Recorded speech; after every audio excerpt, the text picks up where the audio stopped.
ბატონო თავმჯდომარე, კოლეგებო, დიდხანს აღარ შეგაწყენთ თავს, მინდა უბრალოდ მადლობა გადაგიხადოთ.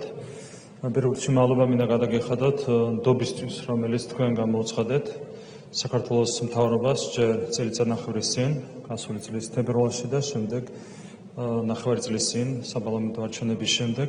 ყველა ეს საქმე, რომელიც დღეს წარმოვადგინეთ თქვენს წინაშე, ეფუძნება სწორედ იმ ნდობას, რომელიც საქართველოს პარლამენტმა გამოუცხადა საქართველოს მთავრობას. აქედან გამომდინარე, კიდევ ერთხელ მინდა თქვენ ნდობისთვის გადაგიხადოთ მადლობა და მადლობა მინდა გადაგიხადოთ იმისათვის, რომ ჩვენ ყველა ერთად ვაკეთებთ საერთო საქმეს, ეს არის ჩვენი ქვეყნის საერთო საქმე, ეს არის ჩვენი ეროვნული ინტერესების დაცვა და სწორედ ამ გუნდის ერთიანობამ, ერთად დგომამ, საერთო გადაწყვეტილებებმა განაპირობა ის, რომ დღეს ჩვენი ქვეყანა ამაყობს თავისი დამოუკიდებლობით, თავისი სუვერენიტეტით. დღეს ჩვენი ქვეყანა არის დამოუკიდებელი და სუვერენული, როგორც არასდროს და რა თქმა უნდა, ჩვენი სურვილია, რომ ყველამ ერთად განვაგრძოთ სრულა ჩვენი ქვეყნის წინსვლასა და განვითარებაზე.